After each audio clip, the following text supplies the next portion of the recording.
Vamos orar então? Senhor Deus, muito obrigado pela tua presença em nós, pela tua proteção. Obrigado, Pai, por palavras encorajadoras que foram abençoadoras também para as pessoas que nos fazem, nos impulsionam, nos dão força, nos motivam. Deus, obrigado, Pai, porque o Senhor é um Deus vivo que age através das pessoas, através das palavras, através da comunhão entre os irmãos. E quero estar orando, Deus, pedindo a Ti, Deus, que mais uma vez Tua palavra venha de encontro com o nosso coração, que os nossos olhos estejam atentos, os nossos ouvidos atentos a ouvir aquilo que o Senhor tem para nós.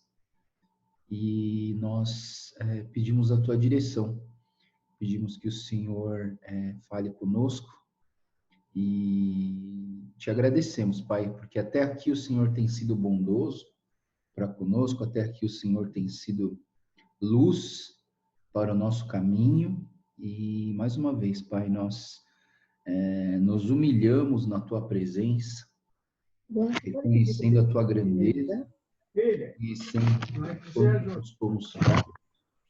E queremos sim, Pai, nos derramar na Tua presença, pedindo a Tua sabedoria, o Teu conhecimento, a Tua direção. Oramos tudo isso agradecidos em nome do Senhor Jesus. Amém. Muito bom. Vamos lá, a gente vai começar então hoje com o capítulo 20. E o capítulo 20, ele está também registrado em 2 Samuel 12, de 26 até 31. Ele é bem curtinho, né? São 8 versículos, vamos passar ele rapidinho, depois eu vou fazer os comentários aqui, tá bom? De versículo 1 até o versículo 3, ele começa falando que era primavera. É interessante, ele deixou bem específico que época que era primavera, e era a época onde os reis saíam para a guerra. É interessante pensar também que um comentário diz, por que na primavera, né? Era a época que os reis saíam. Porque outras épocas do ano, você não tem fartura de comida no caminho das guerras. E aí, assim, o pessoal não queria deixar o rei sofrer. Então, assim, o rei ia nessa época onde tinha comida para todo mundo, né? Então, o rei, ele vinha nessa época da primavera porque tinha fartura de comida na época, né? Então, os reis saíam nessa época e Joabe era o comandante do exército. E aqui tem um comentário breve de que Davi ficou aqui em Jerusalém, né? Davi ficou em Jerusalém, no versículo 2, no versículo final do versículo 1. E Joabe feriu a Rabá e destruiu. Então, essa região se chama Rabá, que era a capital dos amonitas, né? Então, a capital dos amonitas era Rabá, e eles foram atacar lá. Só que é interessante, né, que o pecado de Davi com Batseba é exatamente nesse trecho, né? E a gente não vê nada do pecado de Davi aqui nesse texto, né? Já vou fazer um comentário sobre essa questão. Então, Joabe guerreou vencendo todos, o Davi tirou a coroa do rei. Engraçado que eu tinha falado sobre essa coroa que pesava 35 quilos, né? Imagina uma coroa de 35 quilos na tua cabeça, né? Então, devia ser um negócio complicado, né? Botar um bebê, uma criança, né? Não é um bebê, é uma criança na tua cabeça e ficar equilibrando, né? Davi e o exército voltaram para Jerusalém, né? Então, assim, essa guerra aconteceu em Rabá, da capital dos amonitas. Do versículo 4 até o versículo 8, fala sobre guerra contra o filisteu em Gézer, conta esse fato do Sibecai de Hussate, matou Sipai, descendente de gigantes. outros conflitos com os filisteus. Elanã, filho de Jair, matou Lami, irmão de Golias. Conflito em Gate, o gigante de 24 dedos, né? Que ele tinha 6 dedos em cada membro, né? 6 dedos na mão, 6 dedos na outra mão, no pé, e no outro pé, somando tudo, ao invés de dar 20, dava 24, né? Zombou de Israel, Jonatas matou ele, que era descendentes de gigantes, foram mortos por Davi e os soldados. Esse capítulo 20 aqui é interessante que, quando a gente olha o relato dessa história, esse capítulo aqui só tem 8 versículos, né?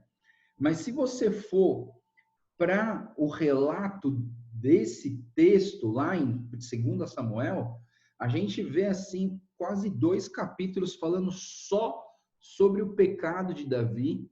Aí depois tem esse trecho do 2 Samuel 12, 26 a 31, que fala sobre essa guerra, sobre essas batalhas, mas é mais detalhado em Samuel do que em Crônicas. Agora, por que? Essa é a questão, né? Por que se omite, né? A gente já viu nos outros textos também os erros e os pecados de Davi sendo, como fala, sendo omitidos, né? E por que será que aqui no livro de Crônicas esses erros, esses pecados estão sendo omitidos, né? E aí eu queria dizer para vocês que quando o cronista, né, o autor de Crônicas, ele escreve o livro de Crônicas, ele tinha o objetivo desse livro era focar no interesse de Deus em perpetuar o reino de Davi e no interesse que Deus tinha, no amor que ele tinha por Israel. Então, talvez seja nessa questão que o livro de Crônicas, ele não é muito pecaminoso, vamos dizer assim, né? Ele não mostra muito os pecados, né? Que eu acho importante a gente perceber os pecados, é importante a gente ver que esses homens, né? Eles não eram perfeitos, eles eram falhos, eles erravam, eles cometiam enganos, eles se desviavam, eles sabiam do certo, faziam o errado, né? Mas, assim, o que a gente entende, assim, nos comentários é que o livro de Crônicas, ele tem esse objetivo de mostrar o interesse por perpetuar o reino de Davi e por mostrar o interesse e o amor de Deus por Israel, né? Então, é por isso que não se trata muito desse relato. Do versículo 4 até o versículo 8 também, houve uma omissão aqui, uma omissão grande, da história da revolta de Absalão, que foi nessa época também.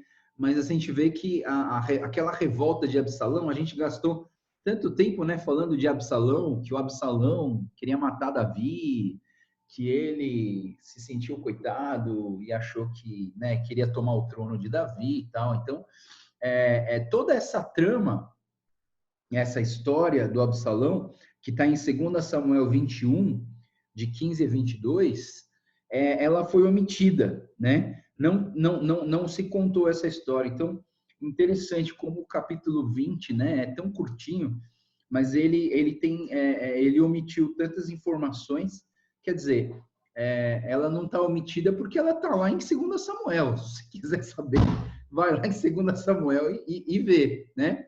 E só um breve comentário, né, sobre o pecado escrito na Bíblia.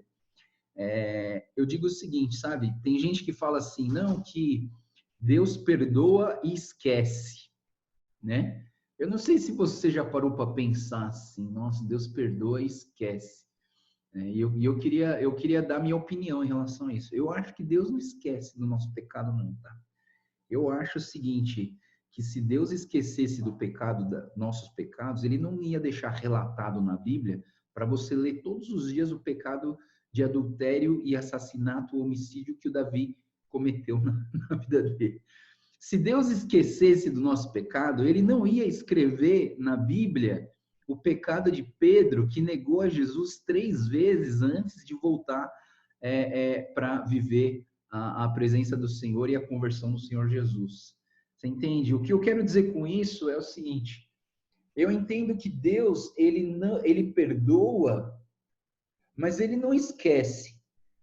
Mas ele também não acusa. Você entende? Então, a diferença está aqui. Deus, ele não pega o pecado passado, já perdoado, já resolvido, e traz isso à tona para te acusar, para te inferiorizar, para te menosprezar, para falar que você não presta. Você entendeu? Então, assim, o que acontece? Eu creio que pessoas cometeram pecados contra você. Eu sei que na sua família deve ter gente que te machucou. Eu sei disso, né? Eu também passo por isso.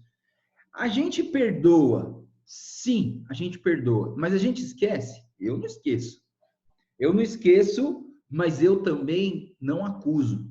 E não uso aqueles pecados passados para trazer à tona e usar isso como arma para te atacar. É exatamente isso que Deus faz. Eu entendo assim. Deus, ele não esquece o pecado. Deus perdoa o pecado, mas o pecado fica registrado. O pecado fica registrado. Todos os erros que eu cometi estão registrados. Mas Deus, ele não acusa. Quem acusa?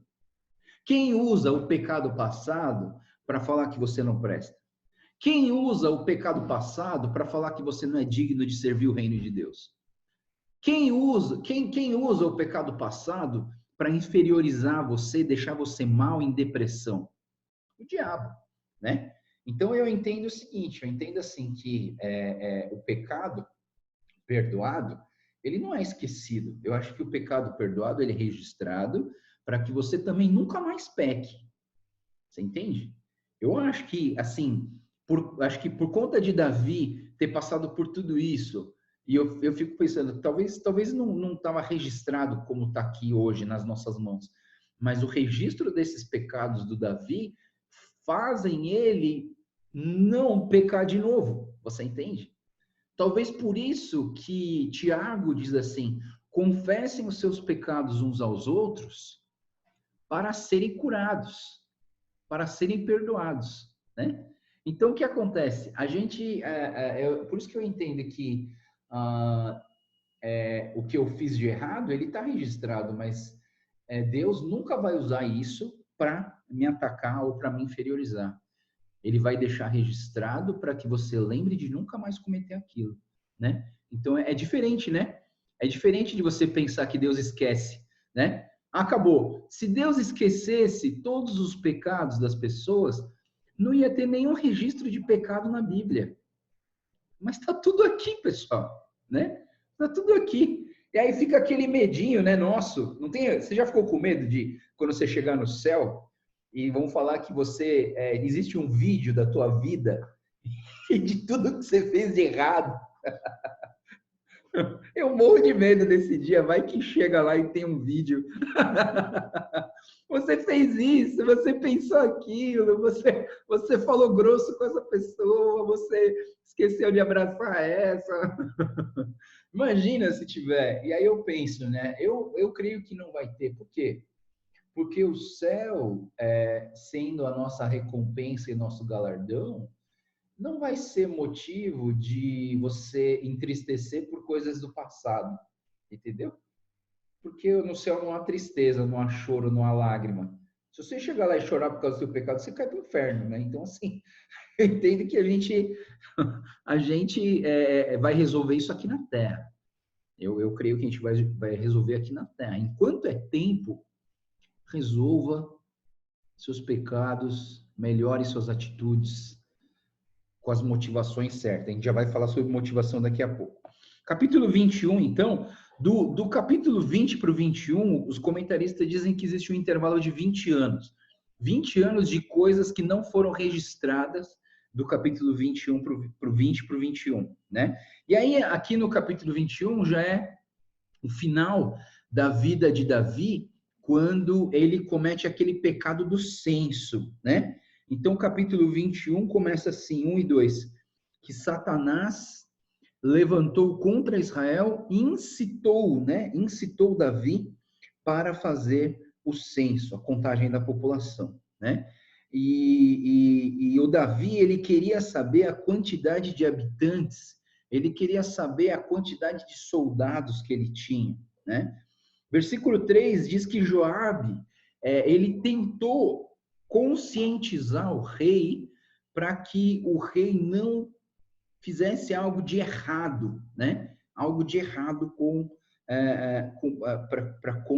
contra Deus, né? Eu não sei se vocês lembram, mas acho que quando a gente estava estudando Salomão, a gente falou que 3 coisas que Deus falou para não fazer aqui no povo de Israel, nessa região, nessa dispensação ou nessa época, era não acumular dinheiro, não acumular mulheres e não fazer contagem do povo, não fazer o censo. Eram 3 coisas que Deus tinha pedido, né? Existe uma razão para isso, a gente já vai ver daqui a pouco, né? Então, Davi não deu ouvidos a Joabe, versículo 4 ao 7, e aí contou 1.100.000 homens de combate, 470.000 em Judá, eles deixaram fora dessa contagem os levitas e os benjamitas. Por quê? Primeiro que os benjamitas chegaram por último, e aí eles não tinham a contagem. Mas os levitas não eram contados porque eles também não iam para a guerra, né? Lembra que os levitas eram aqueles que eram consagrados para servir no templo, para fazer as coisas de Deus integralmente. Então, eles não tinham sido contados. E diz aqui o texto que tudo isso desagradou a Deus, e aí teve uma punição para Israel. A confissão de Davi, versículo 8, começa assim um período de confissão de Davi. É muito bonito ver isso, né? Uma das coisas que eu sempre falo é que o coração, segundo Davi, sendo o coração segundo o coração de Deus, tem muito a ver com essa característica de Davi em pedir perdão e reconhecer os seus pecados e pedir perdão, né? Eu, de fato, aqui na mensagem diz assim, eu, de fato, cometi um pecado querendo confiar nos números, perdoa-me, pois cometi grande loucura, né? Então, assim, eu acho que uma característica de um bom cristão também é uma pessoa que consegue olhar para si e reconhecer os seus erros, se arrepender dos seus erros e ser transformado dos seus erros, né? Então, isso é uma característica do cristão. O cristão precisa ter esse tipo de reconhecimento. Não seja orgulhoso o suficiente para não aceitar a correção das pessoas, de Deus, da palavra, né? Às vezes a gente fica meio bravo, né? Alguém vem assim, falando para você, querendo te corrigir, e aí você fala assim, quem é você para falar um negócio desse, né? Então, assim, eu penso que o coração que agrada a Deus é um coração ensinável, né? Eu me admiro muito quando um adulto se arrepende quando ouve uma palavra de uma criança. Eu me admiro muito. Tem uma história da Débora, né, que os pais dela estavam brigando em casa, e aí a Débora tinha 5 anos, e ela foi no meio do pai e da mãe, estendeu o braço assim para eles e falou, para de brigar, não é para vocês fazerem isso, Deus não gosta. E foi embora brincar. Interessante, né? Só que os pais da Débora dizem que essa foi uma das broncas que mais afetou o casamento deles, né? Deu uma melhorada muito grande no casamento deles depois dessa palavra da Débora. Ou seja, eles poderiam falar assim, menina, fica quieta, vai pro teu quarto, vai brincar no parquinho, né? Eles poderiam ter falado isso. Quem é você para falar isso para mim? Mas eles tiveram esse coração humilde, esse coração repreensivo e educável de olhar para essas palavras e falar assim, não, realmente, a gente errou, vamos consertar e vamos mudar, né? É interessante, acho que isso é uma característica que a gente precisava ter. Versículo 9 ao 10, então, fala sobre a punição, né? Deus dá 3 opções de castigo, né? Qual castigo que você quer? Né? Se eu tivesse lá, eu ia falar assim, posso colocar um quarto aí? Tipo, não tem castigo não, deixa tudo assim, vai dar tudo certo, né? Mas não. Eram 3 castigos e você tinha que optar por um deles, né? Então era 3 anos de fome, 3 meses fugindo ou 3 dias de espada de epidemia, né? Claro que essa questão do tempo aqui é uma coisa um pouco relativa, mas assim, a gente precisa entender que Deus deixou claro essa questão do período que acontece isso, né? E versículo 13, Davi então fala que preferiu ser castigado por Deus, que tem misericórdia, do que cair nas mãos dos homens. Isso é interessante, né? Davi, ele conhecia tanto o coração de Deus, que ele entendia que Deus, na sua misericórdia e no seu perdão, ele poderia voltar atrás com aquilo que ele pronunciou como castigo, né? E é interessante isso. Davi pensa assim: se eu cair nas mãos dos homens, não. Os homens, eles são vingativos, mas Deus não é vingativo. Deus, ele é misericordioso. Nós, a humanidade que não é misericordiosa, né? Nós não somos. Quando alguém machuca a gente, aquilo ali fica guardado. Aquilo ali pode até morrer com a gente, né? A gente vai deixar aquilo lá, mas Deus não. Deus é uma pessoa de misericórdia, né?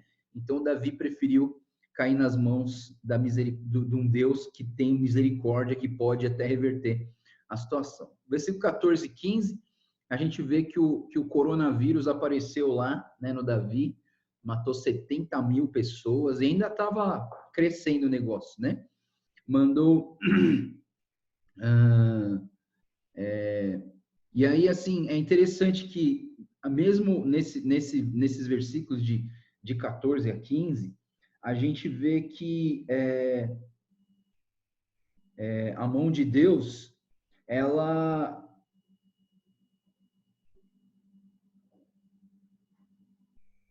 Aqui quando viu a destruição que causaria, Deus, né, teve compaixão e ordenou ao anjo: já chega, né? Interessante isso, né? Deus olhou tudo o que estava acontecendo e falou: tá bom, vai, chega, né?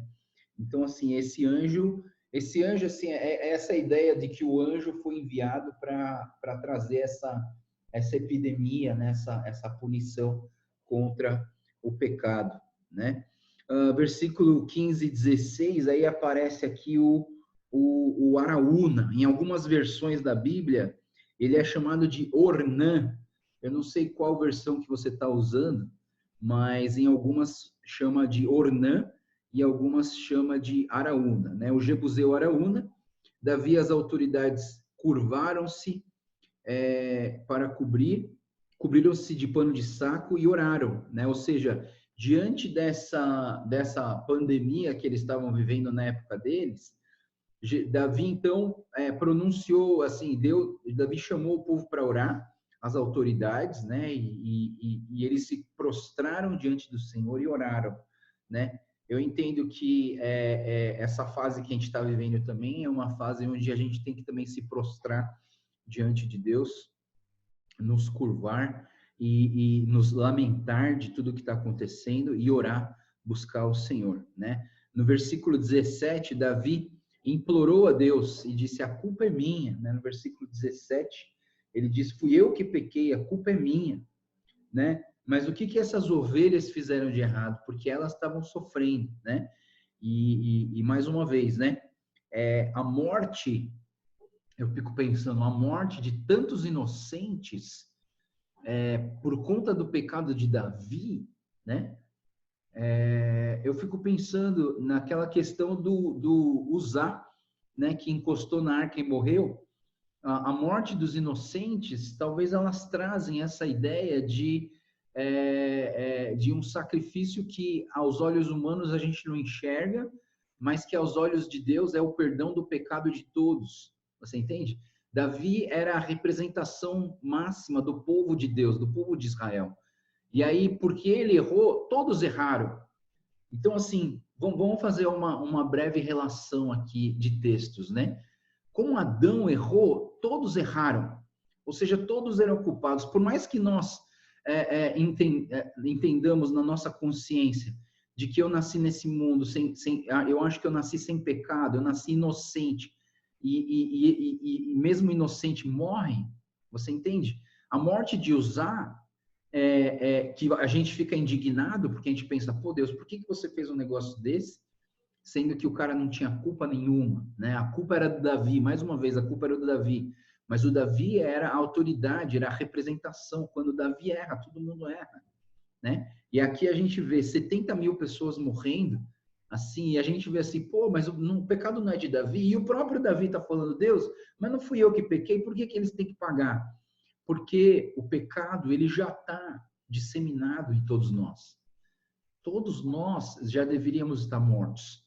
Mas por conta da misericórdia de Deus, Deus está dando mais uma chance para todos nós, né? Então eu vejo que esse clamor de Davi foi um clamor certo, um clamor assim de auto-reconhecimento do seu erro, do seu pecado.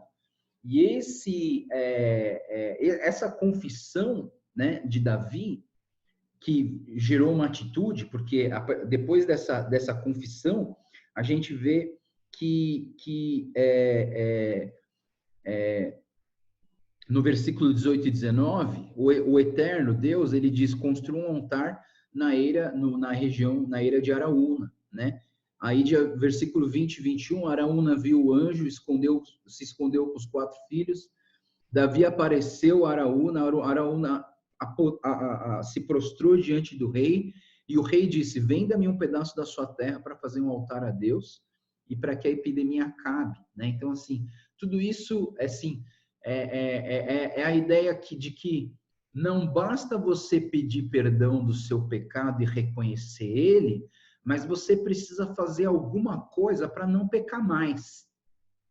Você entende que o sacrifício que Davi está fazendo aqui era mais ou menos assim, eu não vou deixar o meu arrependimento, o meu reconhecimento do meu erro, ficar simplesmente em palavras e falar assim, Deus me perdoa aí, ó, deu errado aí, não vou fazer mais. Não, é você fazer alguma coisa para que você não peque mais. Você entende? Por exemplo, se algum aplicativo no seu celular te faz pecar, te faz, fazer coisa errada, ou gastar muito tempo da tua vida num aplicativo do seu celular, você vai lá e pede perdão ao Senhor. Deus, me perdoa aí, eu estou gastando muito tempo aqui nesse joguinho, muito tempo assistir videozinho da internet, eu gasto muito tempo no computador. Então, de uma certa maneira, você vai ter que eliminar isso da sua vida. Ou seja, claro, não vai jogar seu celular fora e não vai queimar o teu computador. Mas o que eu quero dizer com isso? Estipula, delimita períodos e limites, você entende? Então, eu só posso jogar no máximo 30 minutos, você entende? Eu só posso ficar vendo videozinhos 30 minutos de manhã, 30 minutos da tarde. Claro, não vai ser muito radical, porque depois você não vai conseguir cumprir. Mas o que eu penso sobre isso no momento em que você detecta um erro, no momento que você entende que você errou, entende que você pecou, você reconhece isso e pede perdão diante do Senhor, você precisa fazer alguma coisa para não pecar mais. Então, eu vejo que a atitude de Davi ao construir um altar era para quê? Toda vez que ele chegasse perto daquele altar, ele ia lembrar do que ele fez e ele ia falar, Deus, me ajuda a não fazer isso de novo. Ou seja, houve uma atitude concreta para que eu não pecasse mais. Porque não adianta você falar assim, Deus, não vou pecar mais não quero, o cara bebe bebida alcoólica e se embriaga, é alcoólatra. Não vou embriagar mais. Mas você vai no mercado e sempre compra um monte de latinha de cerveja e uma garrafa de pinga e deixa na sua casa. Não adianta, você entende? Eu entendo assim, o pecado e o arrependimento vêm também com ações que façam você não pecar mais daquela maneira ou com aquele recurso que te levava a pecar, tá? Então, o Eterno disse para Davi construir um altar, né, para que Davi pudesse fazer essas ofertas. Ele vai até a terra do Araúna, e do versículo 24 ao 27, não, no 23 ainda, o Araúna, quando o Davi chegou lá, o Araúna falou que, Davi, rei Davi, né? Ele pega um boi aqui, pega a minha madeira aqui, que eu estou trabalhando na terra, queima tudo aí, queima meu boi, eu te dou mais coisa para você queimar, oferta. E pode ficar com a terra, tipo assim, fica com a terra aí que eu vou te dar, né? E é interessante que do versículo 24 a 27, Davi fala, não, eu não quero receber isso de graça. Eu quero pagar por isso. E eu acho interessante isso, né? O custo das coisas, né? O valor das coisas. Deus deu muita coisa para Davi. Deus deu muita coisa para Davi, né? Davi, ele ganhou muita coisa, muita coisa. Mas eu penso o seguinte, sabe, que mesmo Davi ganhando muitas coisas, ele tinha esse senso de que eu preciso pagar um preço justo. É interessante, eu gosto muito disso, sabe? Às vezes a gente, eu não sei de você, mas às vezes a gente gosta de pedir desconto em tudo, sabe?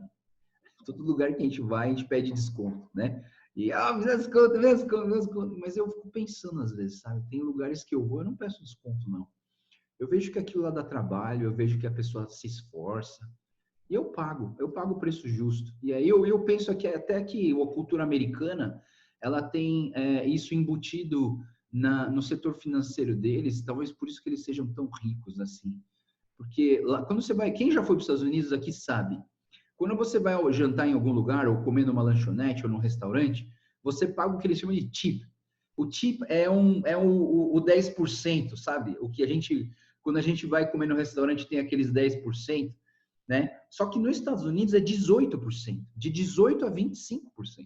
A comida fica cara, mas assim, na verdade, os waiters, os garçons, as pessoas que servem ali nos Estados Unidos, elas têm um salário bem baixinho, mas o tip é o aumento do salário deles, é o que incrementa o salário deles. Então, o que a cabeça do americano faz o seguinte: eu vou te dar X. Se você trabalhar bem, você vai ganhar mais. Se você trabalhar mal, você vai ganhar menos. E é interessante, porque aí o garçom dá o máximo dele. Ele se esforça. Porque dentro da cultura, aí eu vou falar uma coisa sobre cultura, né?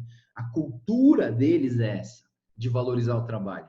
A cultura deles, mesmo quem está comendo, é de pagar o tip para falar assim, olha, obrigado pelo seu serviço, esse valor é justo e eu acho que você merece. Você entende? A gente não faz isso com todo mundo. A gente não. A gente é brasileiro. A gente gosta de levar vantagem, né? Eu quero pegar uma coisa cara e pagar ela barata.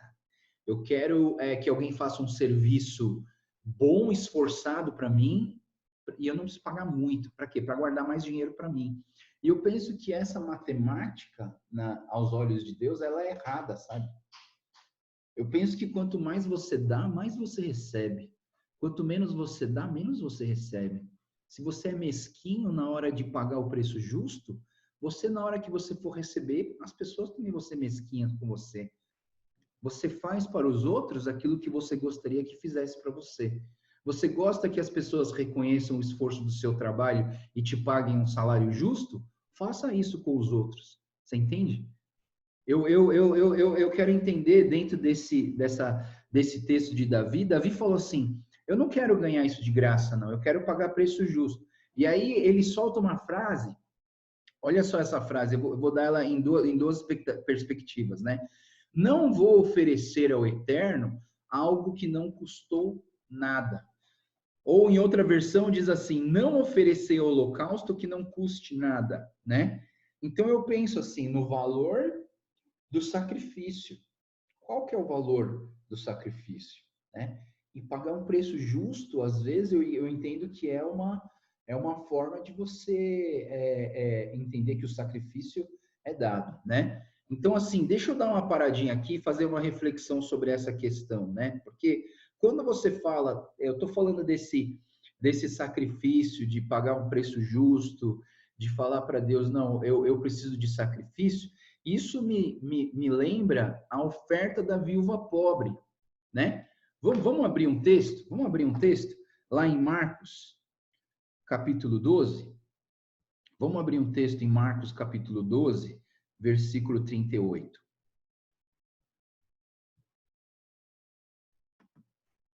Marcos, capítulo 12, versículo 38.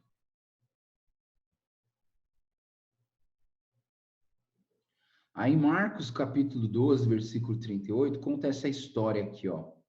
Ao ensinar, Jesus dizia: cuidado com os mestres da lei, eles não fazem questão de andar com roupas especiais e de receber saudações na praça. E de ocupar lugares mais importantes nas sinagogas e nos lugares de honra nos banquetes. Eles devoram as casas das viúvas para disfarçar e fazem longas orações, receberão condenação severa. Jesus sentou-se em frente do lugar, ó, aqui, ó. Jesus sentou em frente do lugar onde eram colocadas as contribuições e observava a multidão colocando dinheiro nas caixas de oferta. Muitos ricos lançavam grandes quantias. Então uma viúva pobre chegou-se e colocou 2 pequeninas moedas de cobre de muito pouco valor. Chamando a si os seus discípulos, Jesus declarou: afirmo-lhes que essa viúva pobre colocou na caixa ofertas mais do que todos os outros. Todos deram o que lhe sobrava, mas ela, da sua pobreza, deu tudo o que possuía para viver. Né? E olhando para isso, né, para essa atitude de Davi em não querer só ganhar coisa para dar para o Senhor, não dar algo barato para Deus, ele pensa, o pensamento dele era mais ou menos assim: para Deus eu quero dar o meu melhor. Eu quero dar o melhor do meu tempo, eu quero dar o melhor do meu dinheiro, eu quero dar o melhor da minha vida, eu quero dar o melhor do que eu tenho. Você entende? Então, assim, essa viúva, ela deu não do que sobrava, mas ela deu, assim, mais do que todos os outros, porque ela deu tudo que ela possuía para viver.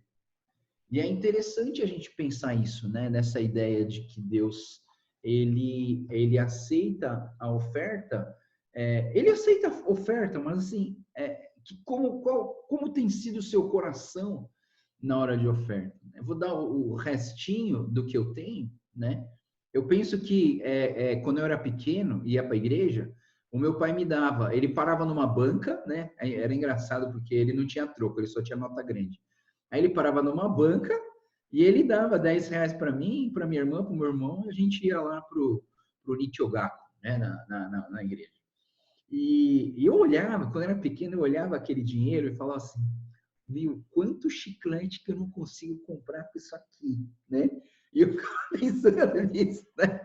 Quanto chiclete que eu não consigo comprar com isso aqui, né? E na época que eu pensei, que eu comecei a fazer conta de quanto que podia comprar com aquilo ali, é que eu pensei: nossa, eu vou dar tudo isso aqui para Deus, né? Podia comprar tanto chiclete, mas eu vou dar para Deus, né? E o meu pai sempre falava essa questão, né, de que você,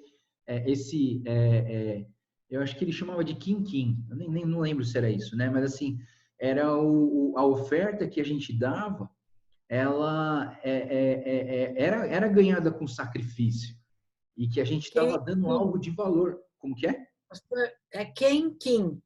Quenquim, né? Então eu ouvia esse quenquim aí, quenquim, e eu ficava pensando, né? Assim, puxa, podia ter comprado, mas quando eu dava, eu falava assim, puxa, é algo de valor, né? E eu acho que desde pequeno a gente precisa ensinar os nossos filhos a questão das ofertas, a questão dos dízimos, né? Para a gente não achar que dinheiro caiu do céu e que ninguém se esforçou para ter aquilo lá, né? Então vamos lá. Davi, então, ele tem esse pensamento de não oferecer ao Eterno algo que não custou nada. Ele pagou 7,2 kg de ouro pro Araúna, construiu um altar, ofertou ofertas queimadas, orou ao Senhor, e o Deus respondeu através de um raio. Um raio caiu no altar, e Deus mandou um anjo guardar a espada, porque, de uma certa maneira, o anjo estava com a espada matando todo mundo. E aí Davi viu que Deus mandou o anjo guardar a espada, falar: chega, não precisa mais matar ninguém. Versículo 28, Davi percebeu que Deus ouviu a sua oração, e de 29 até o versículo 1 do 22, nessa época, aí já começa uma outra história, né? Em Gibeon, onde tinha o tabernáculo de Moisés, o altar dos holocaustos, e Davi tinha um certo medo daquele lugar. Aí no capítulo 22, passando para o capítulo 22, a gente vê aqui que esse lugar foi o lugar do templo de Deus para o altar do holocausto. Davi mandou reunir os estrangeiros para trabalhar e fazer os blocos do templo. Esse capítulo vai ser bem literal, tá? O Davi, ele preparou toda a matéria-prima, né? Ele organizou toda a parte de ferro, ouro, prata, bronze, madeira, para quê? Para construir o templo, porque como Deus tinha falado que ele não ia poder fazer o templo, ele podia preparar o caminho para o templo ficar pronto. Então ele fez isso, né? Versículos 5 e 6, Davi pensava: meu filho Salomão precisa entender que o santuário precisa ser maravilhoso, majestoso e reconhecido entre as nações. Ele chamou Salomão e disse para o Salomão: construa um santuário para o Eterno, Deus de Israel. Versículos 7 a 11, Davi diz: Deus não me permitiu construir, pois matei muitos, fiz muita guerra, derramei muito sangue. E o seu filho será pacífico, vai viver um tempo de paz, e o nome dele é Salomão. O nome Salomão significa paz. Ele será meu filho, Deus está falando, né? Salomão para Salomão. Ele será meu filho e eu serei o pai dele, e vou garantir seu domínio para sempre. Mais uma vez, quando a gente ouve essa frase, onde a gente vê aqui um sentido duplo de interpretação. Era, sim, uma interpretação para Salomão, mas também era uma interpretação para Jesus, né? Jesus também ia ter esse relacionamento de pai e filho, e Jesus também é aquele que vai realmente, de verdade, garantir o domínio do seu trono para sempre. Versículo 11 ao 16, meu filho, que o Eterno esteja com você. Palavras de encorajamento, né? Meu filho, que o Eterno esteja com você. Seja bem-sucedido em construir o templo. Que Deus te dê entendimento e discernimento e governe com obediência a revelação do Eterno. Assim será bem-sucedido quando seguir a direção e cumprir a determinação de Deus. Força, coragem, não tenha medo e nem desanime. Com muito esforço providenciei a matéria-prima. Então, assim, as palavras de Davi aqui para Salomão e uma palavra de encorajamento para que Salomão prossiga com esse projeto de construir o templo. Ele dá alguns dados da quantidade de ouro, de prata, de bronze, né? E ele termina dizendo assim, que o Eterno esteja com você. É muito legal isso, né? Eu acho muito bonito que o Eterno esteja com você. Eu falei para vocês ontem sobre aquela ideia, aquela tradição e a cultura católica, né? De quando você sai de casa, bênção, mãe, Deus te abençoe, meu filho, Deus, né? Eu acho que essa ideia tem um pouco embutida aqui, nessa ideia de que o pai está falando para o filho, que o Eterno esteja com você, né? E eu entendo que isso é algo que a gente tem que fazer e praticar nas nossas vidas também com os nossos filhos, e dizer que Deus esteja sempre com você. Versículo 17 a 19, então, o Davi convoca os líderes para ajudarem Salomão, e também de Deus está com vocês. Dediquem-se de corpo e alma para buscar o Eterno e construam a casa santificada ao Eterno. Quando a gente olha para o capítulo 22, de uma certa maneira, existe aqui, Davi está dando 3 tarefas para em 3 momentos diferentes, né? Para 3 grupos de pessoas, tá? Então, são 3 tarefas. O capítulo 22, Davi está dando 3 tarefas. Uma tarefa para os trabalhadores, que seria os trabalhadores que iam juntar a matéria-prima, a madeira, as pedras, fazer blocos, juntar o bronze, o ouro. A segunda tarefa era para Salomão. Salomão, você vai construir o templo, fiz tudo isso aqui para você.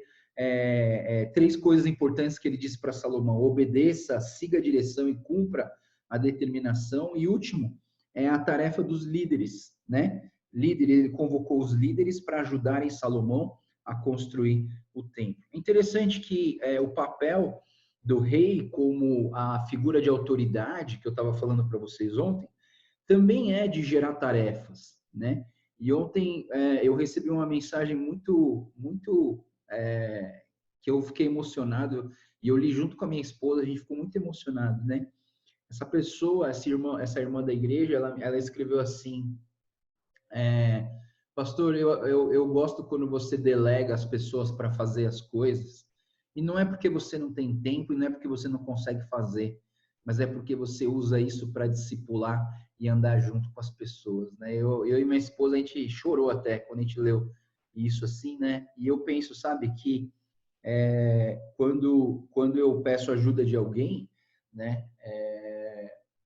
De uma certa maneira, eu tô falando assim, vamos andar junto, vamos servir junto. E nesse servir junto, a gente vai crescer junto também, né? E eu gosto de pensar dessa maneira, tá?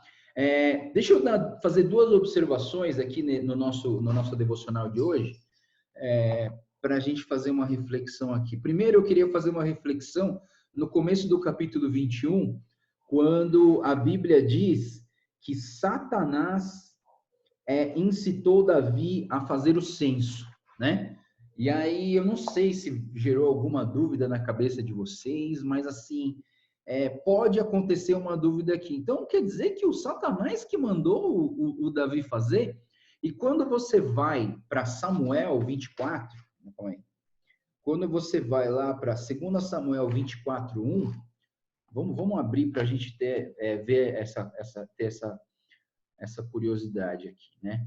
Quando você vai para 2 Samuel 24, último capítulo aqui, 1, a palavra de Deus diz: mais uma vez irou-se o Senhor contra Israel, e Davi incitou Davi contra o povo, levando a fazer um censo de Judá. Então, mais uma vez irou-se o Senhor contra Israel, e o Senhor incitou Davi contra o povo, levando a fazer o censo. Vamos voltar agora para 1 Crônicas, capítulo 21. Aí, quando a gente vai para 1 Crônicas, capítulo 21, a gente lê assim: Satanás levantou-se contra Israel e Satanás levou Davi a fazer um recenseamento com o povo, né? E aí aqui pode gerar uma complicação na nossa cabeça, né? Pô, mas foi Deus que instigou Davi para fazer isso? Ou foi o diabo que instigou o Davi para fazer isso? E será que eles são mesmo? Será que quem fez isso? Aí eu queria sanar essa dúvida, porque essa dúvida pode aparecer na nossa cabeça, né? Então, primeiro eu queria dizer o seguinte, né? No final de todas as coisas, olhando para esses dois versículos, para essas duas perspectivas, eu entendo que Deus, na sua soberania, é que faz todas as coisas. Todas as coisas estavam debaixo do plano de Deus, né? Deus, ele é onisciente, é onipotente, então ele tem a ciência de todas as coisas, então ele já sabia que ia acontecer isso, estava tudo nos controles da mão de Deus. Mas, aí que vem uma frase, se você estiver anotando, anota isso. Deus, para alcançar os seus propósitos, usa até Satanás sob a sua permissão e soberania. Deus, para alcançar os seus propósitos, usa até Satanás sob a sua permissão, sob a sua soberania, né? Então, o que eu quero dizer com isso, né, é que tudo está debaixo da vontade de Deus. E a própria existência e as ações de Satanás, por mais assim ruins que sejam, porque a gente sempre tem essa noção, essa ideia de que Deus não faz nada que é mal e tudo que é mal é do diabo. Sim, tá certo. Mas assim, não é por isso que Deus permite que você seja provado e que você seja tentado. Lembra? A gente viu a diferença de tentação e provação. E no final a gente fala assim, a aprovação vem de Deus, porque é um problema que Deus te dá para você ser aprovado. A tentação vem do diabo, porque o diabo quer que você caia. Sim, o diabo quer que você caia. Mas estava debaixo da permissão de Deus, porque Deus tinha deixado isso para você passar como prova. Então, no final das contas, tudo é prova, né? Tudo é provação, porque Deus está no controle de tudo. Mesmo as tentações mais difíceis na sua vida estavam no plano de Deus, né? E eu queria que a gente pudesse ver assim, de algumas maneiras de como Deus usa Satanás, tá? Deus como ele tem usado Satanás. Então, por exemplo, primeiro, Deus usa Satanás para castigar. Vamos lá, vamos abrir um texto aqui. O texto está em 2 Coríntios 4:4. segunda carta aos Coríntios 4, versículo 4. E diz assim: o Deus dessa era cegou o entendimento dos descrentes para que não vejam a luz do evangelho da glória de Cristo, que é a imagem de Deus. Então, assim, o castigo que veio através de Adão e por causa do pecado, tá dando essa ideia, a Bíblia está falando, o Deus dessa era, o Satanás, ele cegou o entendimento dos descrentes para que eles não vejam a luz do evangelho. Isso aqui é um castigo por conta do pecado que entrou através da vida de Davi. Uma outra forma que Deus usa Satanás é para treinar os santos. Vamos abrir em Lucas, capítulo 22. Lucas, capítulo 22, versículo 31 até o 32. Simão, Simão, Satanás pediu vocês para peneirá-lo como trigo, mas eu orei por vocês para que a sua fé não desfaleça e quando você se converter, fortaleça os seus irmãos. Então, assim, aqui a gente vê que Satanás está peneirando, está dando tentações e gerando dificuldades na vida deles para que sobre só aquilo que é a essência de Deus, só aquilo que é necessário para Deus. E aí ele fala, quando você se converter, fala, fortaleça os seus irmãos. Então, assim, essas dificuldades geradas por Satanás têm sido um treinamento dos santos para que eles melhorem, para que haja um refinamento dos santos. Outra maneira que Deus usa Satanás é para disciplinar. Para disciplinar. Vamos abrir aqui 1 Coríntios, capítulo 5, de 1 a 5. 1 Coríntios 5, de 1 a 5. E a palavra de Deus diz assim: por toda parte se ouve que há imoralidade entre vocês, imoralidade que não ocorre nem entre pagãos, a ponto de alguém de vocês possuir mulher do seu pai. E vocês estão orgulhosos, não deviam, porém, estar cheios de tristeza e expulsar da comunhão aquele que fez isso? Apesar de eu estar sempre fisicamente, estou com vocês em espírito. Já condenei aquele que fez isso como se estivesse presente.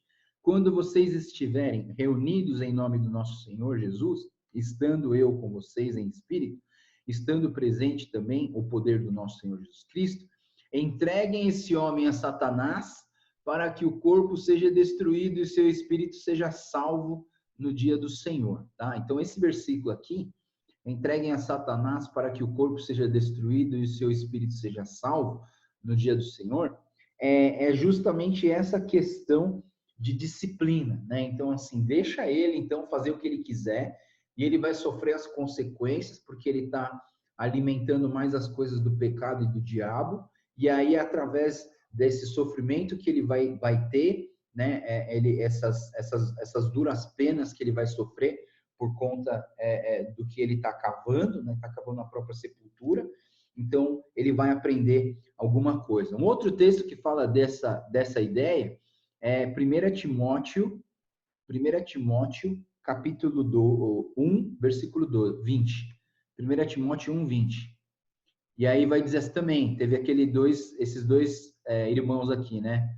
Entre eles estão Himeneu e Alexandre, os quais entreguei a Satanás para que aprendam a não blasfemar. Olha só, para que aprendam a não blasfemar. Então, é uma questão de disciplina, né?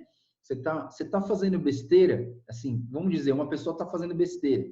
Aí, o seu trabalho não é de converter essa pessoa. O seu trabalho é de falar, olha, deixa eu te falar um negócio. O que você está fazendo aí não está certo, tá? Aí, se a pessoa não ouvir, você vai fazer o quê? Você vai ficar insistindo? Você vai perder a sua vida e o seu tempo para tentar corrigir alguém que não quer ser corrigido? Não. O que você faz? Você fez a sua parte. Você avisou, você falou, você mostrou para eles o caminho certo.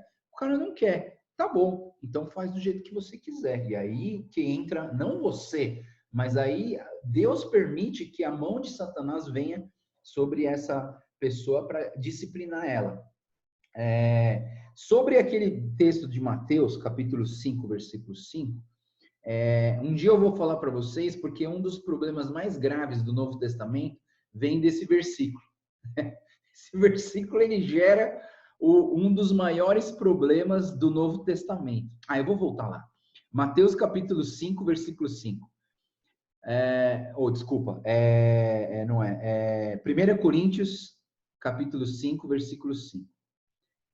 Esse versículo ele dá margem para a gente pensar em umas coisas bem complicadas no Novo Testamento.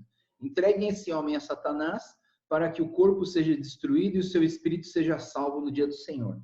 Existia nesse período do Novo Testamento uma filosofia, eu vou chamar de filosofia errada cristã. Por quê? Porque, de certa maneira, foi originada por cristãos, mas foi uma heresia, um erro, um desvio absurdo da verdade bíblica do Senhor. Qual que é esse desvio?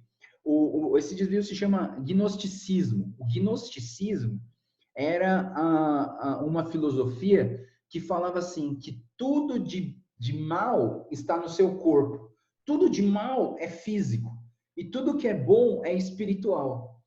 Então, assim, esse gnosticismo, ele fazia essa discriminação gigante, radical, entre o corpo e o espírito. Tudo que é ruim é do corpo e tudo que é bom é do espírito. Então, vou fazer só coisas espirituais porque o corpo é mau, vou castigar esse corpo e tudo que é material eu não quero.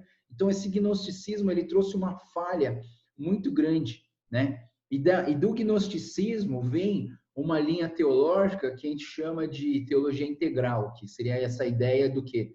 De que não dá para separar corpo e espírito. Tá tudo conectado. Corpo, alma, espírito, tá tudo conectado. A gente tem que trabalhar integralmente a pessoa, tanto na parte física, na parte espiritual, na parte emocional, e tudo isso tem que ser tratado, tá? Bom, isso é um parênteses dentro do parênteses do que a gente está falando aqui do devocional, tá, pessoal? Então, mas a gente vai falar mais sobre esse gnosticismo, porque quando a gente chegar no Novo Testamento e começar muitas das cartas paulinas e as cartas de Pedro vão falar muito sobre isso, essa ideia de que vai se combater aqui o gnosticismo, tá? Última coisa que eu queria falar para vocês sobre como que Deus usa Satanás. Satanás também é usado para direcionar as pessoas para o foco certo. Direcionar as pessoas para o foco certo. Olhar para a coisa certa. Olha só, Deus usa o Satanás até para isso, né? Então, 2 Coríntios, capítulo 12, versículos 7 a 10. 2 Coríntios 12, de 7 a 10. E esse texto aqui é muito famoso. É o texto do espinho na carne, né? Aqui, a palavra de Deus aqui, em 2 Coríntios 12, 7, diz aqui: para impedir que eu me exaltasse por causa das grandezas dessas revelações, foi-me dado um espinho na carne, um mensageiro de Satanás para me atormentar. É interessante, né? Porque a gente está falando de quem aqui? De Paulo. Aqui é Paulo. É Paulo escrevendo as cartas do Senhor. É Paulo tendo revelações fantásticas e maravilhosas de Deus aqui, né? E assim, Paulo, ele teve esse espinho na carne que veio, era como um mensageiro de Satanás para me atormentar. E o texto ainda diz assim: roguei ao Senhor 3 vezes que tirasse isso de mim e não saiu, né? Então, o que acontece? Tem coisas ruins que vêm na nossa vida, né? E eu acho que esse tipo de espinho na carne, ele não vem para qualquer um. Eu acho que ele não vem para qualquer um. Ele vem para pessoas que realmente querem andar nos caminhos do Senhor.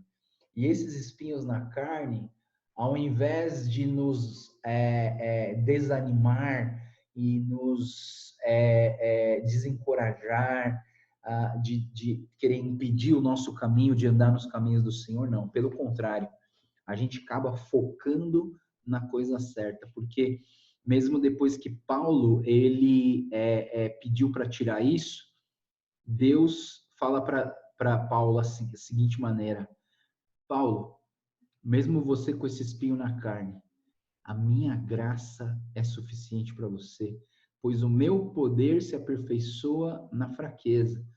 Portanto, eu me gloriarei ainda mais alegremente em minhas fraquezas, para que o poder de Cristo repouse em mim. Por isso, por amor de Cristo, regozijo-me nas fraquezas, nos insultos, nas necessidades, nas perseguições, nas angústias, pois quando sou fraco é que eu sou forte, né?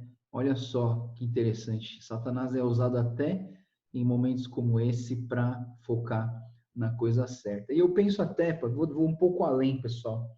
E eu penso que a própria traição de Judas, né?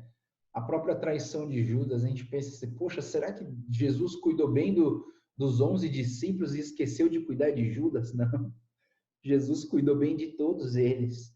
Jesus deu o mesmo ensinamento para todos eles. Jesus deu oportunidade para todos eles. E Judas, mesmo sendo um dos discípulos que andou com Jesus 3 anos, ele foi usado por Deus para se cumprir com o plano de Deus. Mais uma vez, eu volto com aquela frase que eu falei para esse comentário, né? Deus, para alcançar os seus propósitos, ele usa até Satanás, sob a sua permissão e a sua soberania, né? Deus vai alcançar os propósitos dele, né? E se você for fiel, se você continuar perseverando nos caminhos do Senhor, se você não desanimar quando o problema vier, se você não desistir quando você estiver no vale da sombra da morte, Deus vai te dar sempre uma paz no coração, uma vida abençoada, né? Talvez não simplesmente de riquezas materiais, mas uma vida abençoada nos caminhos do Senhor e uma eternidade com Ele, tá? Então esse era um ponto que eu queria trazer. Rapidamente eu vou trazer o último ponto aqui, que eu acho que é algo que pode gerar dúvidas na cabeça de vocês, e eu tô aqui para ajudar vocês a pensar direitinho, tá?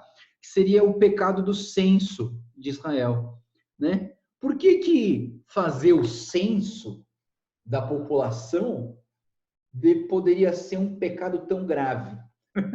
Você já parou para pensar? Tipo assim, porque Davi só queria contar quantas pessoas tinha em casa, né? Davi só queria contar quantas armas ele tinha para fazer uma guerra, né? Então, assim, eu queria que a gente pudesse pensar um pouquinho nessa questão do recenseamento, do censo de Israel e Judá, para a gente entender, não ter entendimentos errados, de falar assim, esse Deus, ele é tão mesquinho, né? Tipo assim, Deus, né? É a mesma coisa que a gente faz quando a gente vê Deus fulminando a vida de Uzá, né? Ali que ele foi segurar a arca, e a gente fala, pô, mas Deus é tão mesquinho, né? Só porque o cara segurou a arca para não cair e ele morreu, né? Então, assim, eu queria que a gente pudesse pensar no pecado do censo de Israel também, né? Então, vamos entender. No Velho Testamento, quer dizer, a gente ainda está no Velho Testamento, mas mais antigamente, no tempo de Moisés, o recenseamento ele tinha propósitos militares. Era a contagem do potencial bélico para que você possa alcançar ou conquistar alguma coisa. Então, lá em Números, capítulo, vou abrir até, em Números, capítulo 1, Números, né, no livro de Números, do Pentateuco, o Números capítulo 1, do verso 2 e 3, ele vai dizer assim, façam um recenseamento de toda a comunidade de Israel, pelos seus clãs e famílias, alistando todos os homens, um a um pelo nome. Você e Arão contarão todos os homens que possam servir no exército, de 20 anos para cima, organizados segundo as suas divisões. E o que a gente entende nesse censo de Moisés, não era um censo de simplesmente de se orgulhar do tamanho do exército que eles tinham, não. Isso aqui era para fazer uma conta para ver se dava para pagar aquilo que você quer comprar, você entende? Você não vai comprar um negócio se você não tem capacidade de pagar. É isso que a gente está falando, né? Agora, é diferente você falar assim, deixa eu ver quanto que eu tenho na conta para ver se eu consigo comprar. É diferente você pensar, deixa eu ver quanto que eu tenho na conta para eu falar para os outros que eu vou sair na revista Forbes. que eu vou mostrar para as pessoas que eu sou rico, entendeu? Então, o grande problema do censo não estava exatamente na questão da contagem dos soldados, na contagem da população. O erro aqui no censo de Israel e Judá estava no quê? Nas motivações erradas. Motivações erradas. Davi estava contando o seu exército mais por conta da sua confiança na sua força do que na sua confiança em Deus, né? Então, eu queria que a gente pudesse olhar aqui o perigo das motivações erradas, né? É muito perigoso a questão das motivações, né? Por que que você vai fazer um negócio desse, né? As motivações erradas, elas estão embutidas na gente. Abra comigo em João, Evangelho de João, capítulo 5. Evangelho de João, capítulo 5, versículo 39. Na verdade, aqui do versículo 32 até o 47, a gente está vendo aqui Jesus conversando com os mestres da lei, explicando algumas coisas importantes para eles, né? Mas aqui nesse versículo que eu estou trazendo para vocês, João capítulo 5, de 39 a 40, diz assim: vocês estudam cuidadosamente as Escrituras, porque pensam que nelas vocês têm a vida eterna. E são as Escrituras que testemunham a meu respeito. Contudo, vocês não querem vir a mim para terem vida, né? Então, o que Jesus está falando aqui, né? Vocês estudam as Escrituras, mas vocês pensam que essas Escrituras é que têm a vida eterna. Mas essas Escrituras falam de mim. E eu estou aqui e vocês não estão me buscando, né? Então, assim, fazer a coisa certa com a motivação errada. Você entende? Coisas do tipo, no Natal, né? Que era para pensar no nascimento de Jesus Cristo, na vinda, né? De Jesus aqui na Terra, a gente pensa que aquilo ali é uma impulsão comercial. A Páscoa para vender chocolate e o jejum para emagrecer ou para você merecer alguma coisa, né? A gente não faz jejum com um pedido de oração achando que o meu pedido de oração vai ter que ser atendido porque eu jejuei, você entende? Tem gente que faz jejum. Eu dificilmente eu faço jejum por um propósito assim.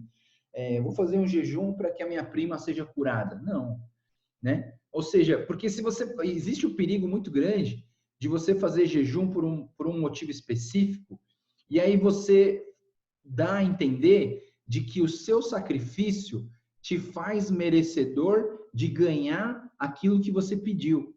Mas não. O objetivo do jejum não é esse. Você não jejua para ganhar alguma coisa. Você jejua para que você possa mostrar na sua vida que Deus é mais importante que a comida, para você mostrar na sua vida que quando você está fraco, Deus é a tua força, para que você mostre na tua vida que você ama mais a Deus do que as coisas desse mundo. Né? Então eu entendo que as motivações elas são muito perigosas, pessoal, né? Ah, não, eu vou na igreja. Pergunta, por que você vai na igreja? Ah, eu vou na igreja porque lá eu posso conhecer gente e vender meus produtos que eu estou vendendo. Você entende? Motivação errada. Agora eu vou para a igreja. Sai para a igreja por quê? Ah, vou para a igreja porque se eu for para a igreja, Deus vai aumentar o meu dinheiro na conta bancária. Motivação errada, né? Nós temos que tomar cuidado com as nossas motivações. O pecado do Davi, que trouxe uma punição severa, e morreram muitas pessoas aqui, foi um pecado a respeito das motivações. E assim, eu vou dizer uma coisa para vocês, tá? Quanto mais você conhece de Deus, quanto mais você conhece de Deus, mais nítido fica o pecado para você. Você vai começar a ver pecados em coisas pequenas, né? Porque quanto mais de Deus a gente busca, mais grave vira o pecado em nós. Por menor que ele seja, o pecado fica grave. Bom, pastor Joel, vamos falando uma solução, né? Porque não adianta só ficar falando de coisa ruim. A gente precisa saber como, então, melhorar as nossas motivações. Como, então, fazer algo com a motivação certa. E aí eu vou convidar vocês a ler o Salmo 139, né? O Salmo 139 é uma oração de Davi, que essa oração diz assim: Senhor, tu me sondas e me conheces. Sabes quando me assento, quando me levanto, de longe percebes o meu pensamento. Então, assim, se você vai fazer alguma coisa, se você quer participar de algum movimento, de alguma ação, né? Sonda no seu coração o que está nele, né? Eu vi na nossa igreja mesmo algumas irmãs e irmãos que começaram a fazer marmitas para entregar para as pessoas carentes, né? E aí, e uma dessas pessoas veio falar comigo, falou: pastor, eu estou juntando o pessoal aqui, né? E a gente está preparando umas marmitas, né? Para entregar para as pessoas carentes, tal. E juntaram bastante de recurso, material, prepararam a comida, prepararam a refeição, tudo e entregaram no final de semana, né? E interessante, né?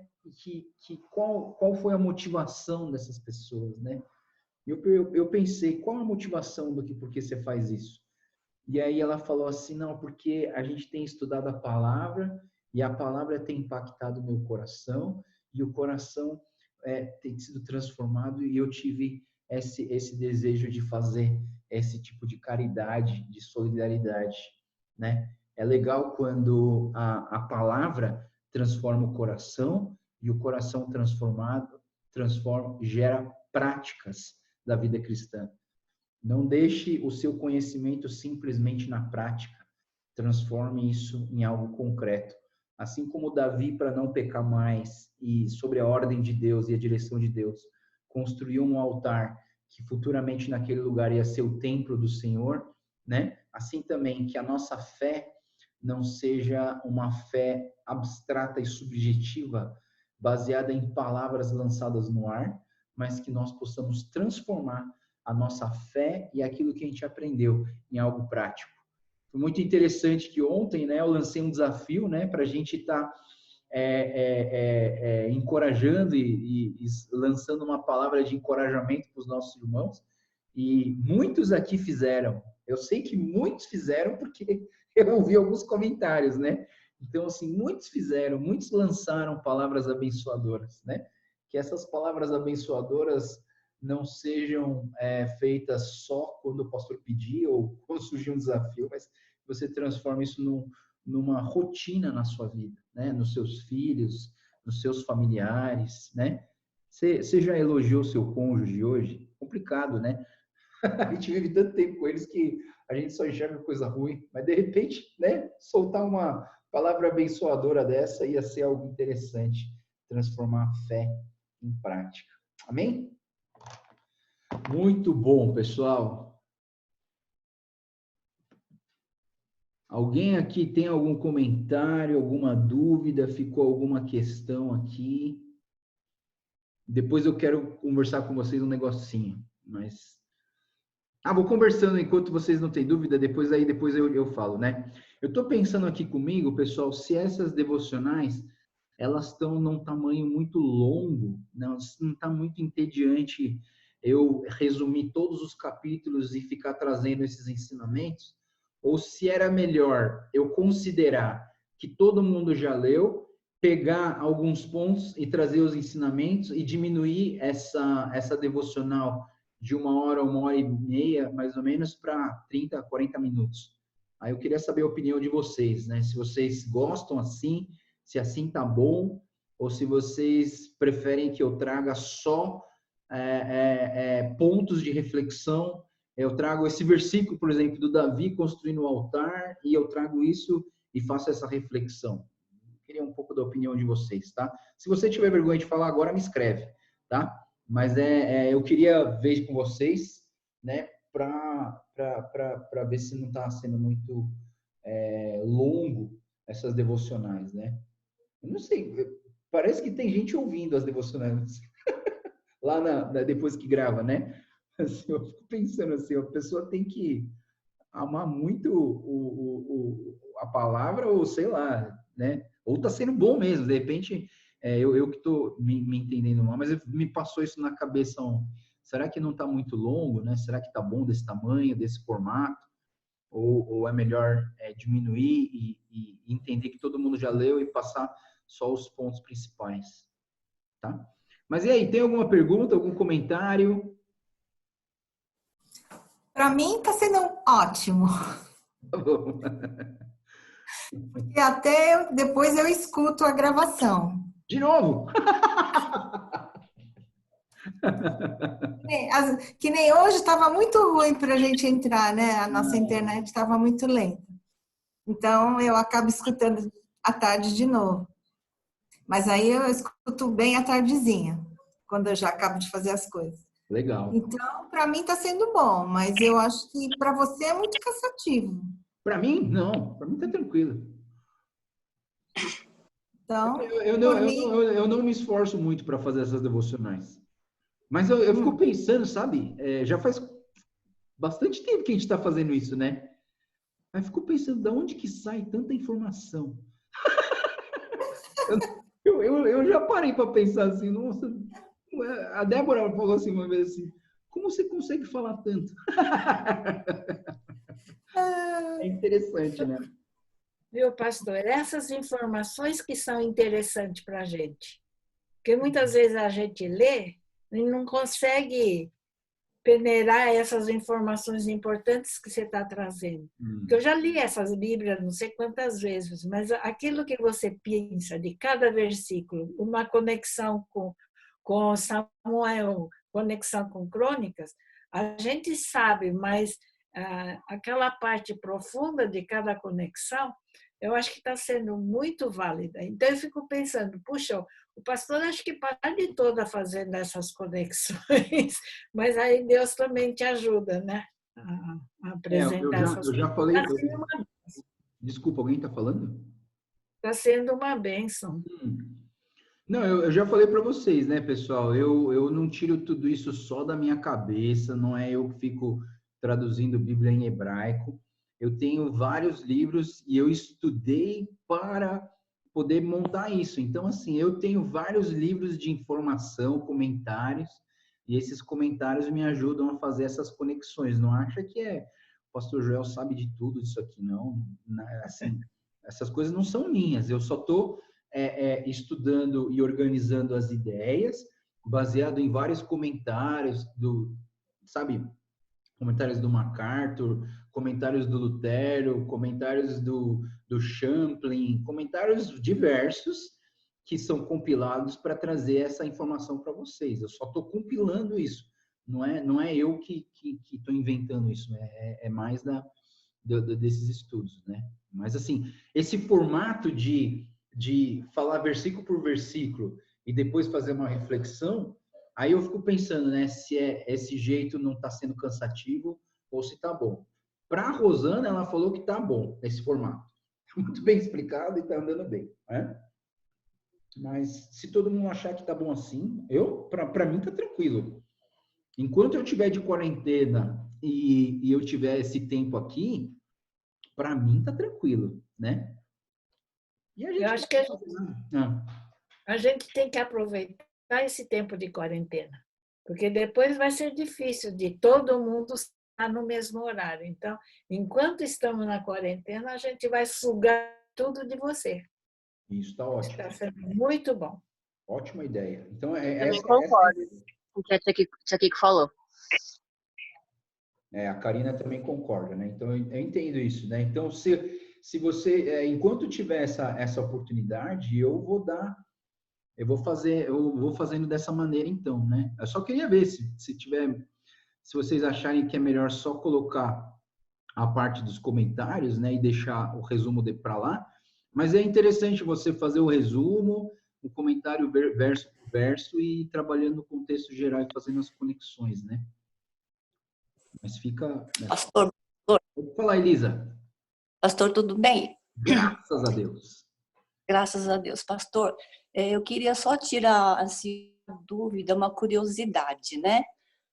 Nós estamos estudando o Antigo Testamento e se fala muito da Arca da Aliança, a Arca do Senhor, né? É uma curiosidade que ficou quando eu comecei a ler e que em todos as escrituras fala que ele foi transportado, que ele foi para lá e para cá, né? E onde se encontra essa Arca de Aliança? Hoje, É, essa é uma briga longa aí. Dizem que ela está escondida em algum lugar e eu não sei se você já foi para Israel, mas assim, tem o Domo da Rocha lá, né? Onde era o santuário, onde era o templo, né, de Deus, foi construído o Domo da Rocha da região islâmica, quando teve a dominação, né, lá naquela região. E aí, só que assim, ficou aquele pedaço do muçulmano, em volta é tudo de Jerusalém, é de Israel. Mas aquele lugar é contido naquele lugar lá. E atrás, né, a parte de trás, mais no canto do templo, fica o que eles chamam de Muro das Lamentações, né? E o Muro das Lamentações, tem um momento que se você entrar lá, e você entrar num cantinho esquerdo, tem uma biblioteca lá dentro que eles estudam e tal, mas tem um chão de vidro que você enxerga uma gruta para baixo. Dizem algumas, pelo menos o pastor Sayão falou que essa é a melhor teoria que tem um esconderijo lá embaixo, num lugar que está guardado isso aí. E que o povo, aquele Domo da Rocha, que é o povo islâmico que dominou aquele pedaço lá, que eles estão fazendo cavando para tentar achar aquilo ali também de alguma maneira, né? Bom, eu não sei, ninguém sabe onde está essa arca, né? Se você quiser saber onde que ela está, assiste Indiana Jones e a Arca Perdida, que talvez... ai, né? Já assisti, até esqueci já. Né? Mas Então, assim, ninguém, na verdade, tia Elisa, ninguém sabe mesmo aonde está essa arca. Ninguém sabe. Ela já deram conta da existência dela, porque tem vários relatos, até em outros povos, relatos da arca, mas a gente não sabe onde está essa arca. Dizem que os judeus sabem onde que ela está, e ela está super, mega, hiper bem escondida. Para quê?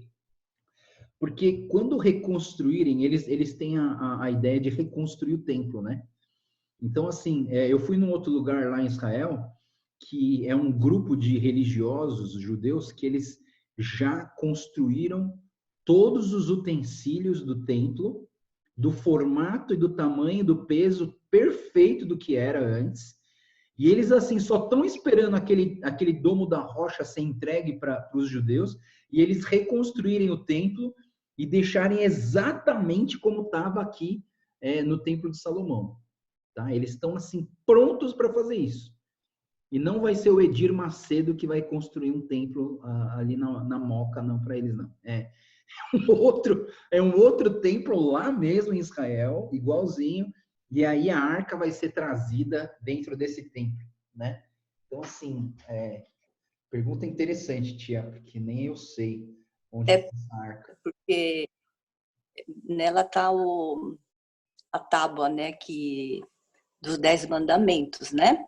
Dizem que tem 3 coisas lá: as tábuas dos 10 mandamentos, a vara de Arão e o maná. Diz que tem essas 3 coisas dentro da arca, né?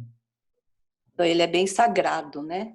Então, a gente não sabe até que ponto, né? Mas eu também não quero mistificar muito, tia Elisa. Tenho medo da gente mistificar demais esse negócio e achar que aquilo ali é o próprio Deus, que eu preciso daquilo ali para poder ir para o céu, entendeu? Eu acho que é um problema quando as pessoas elas começam a falar assim, não, se eu não for para Israel uma vez na minha vida, eu não vou para o céu, não. Eu não acho isso, não. Eu desmistifico essa ideia e eu acho que não é necessário, não. Mesmo que você não vá para Jerusalém, e não veja o templo, você vai para o céu, se você tiver Jesus Cristo no coração, né? Beleza, mais algum comentário?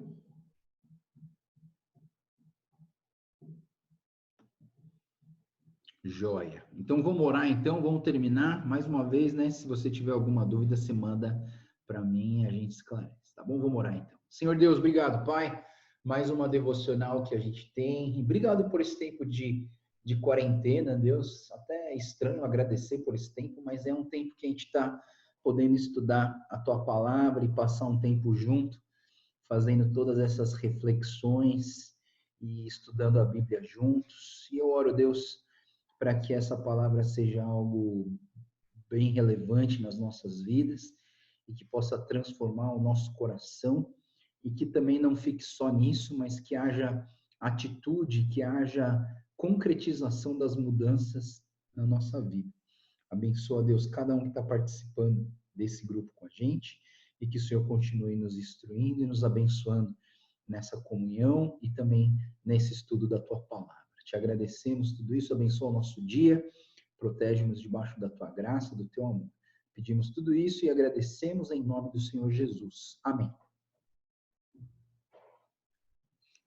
Amém, pessoal. Deus abençoe a todos, viu? Tenham um ótimo dia e até amanhã. Tchau, tchau. Tchau.